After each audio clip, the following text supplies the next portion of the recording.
আসসালামু আলাইকুম, সবাই কেমন আছেন? একটা ব্যাপার নিয়ে আপনাদের সাথে শেয়ার করতে এসেছি। খুবই মজার একটা ঘটনা। তো আশা করি সবাই ভিডিওটা শেষ পর্যন্ত দেখবেন, আর ভালো লাগলে সাবস্ক্রাইব করবেন। আসুন ভিডিওটা শুরু করতেছি, সাথে থাকুন। এই যে দেখতে পাচ্ছেন, এই যে একটা দড়ি, হ্যাঁ, এই দড়িটা বাঁধা হয়েছে কেন? এই যে বিশাল বড় খেজুর গাছ, হ্যাঁ, ওই খেজুর গাছের ওই যে দেখতেছেন, ওই ওই যে বোতলটা আছে না, ওই বোতলটার মধ্যে বাঁধছে। মানে এত বড় খেজুর গাছ উঠতে অনেক কষ্ট হবে, তাই এটা বাঁধছে। বাঁধে এটা যেন ওই যা যিনি কাটে ওনার যেন প্রতিদিন কষ্ট না হয়, তাই উনি ওখানে না উঠে প্রতিদিন এই দড়িটা বাঁধছে। হ্যাঁ, এই দড়িটা বাঁধার কারণে দড়িটা এখানে খুলবে।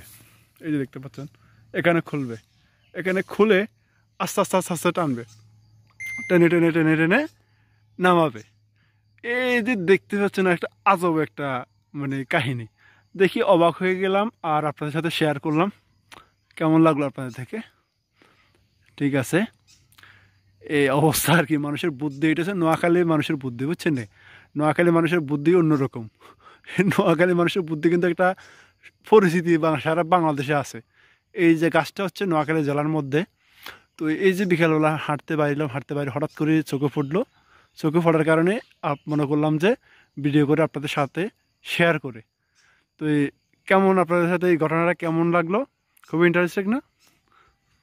আমার তো খুবই মজা পেয়েছি। ওকে, ধন্যবাদ।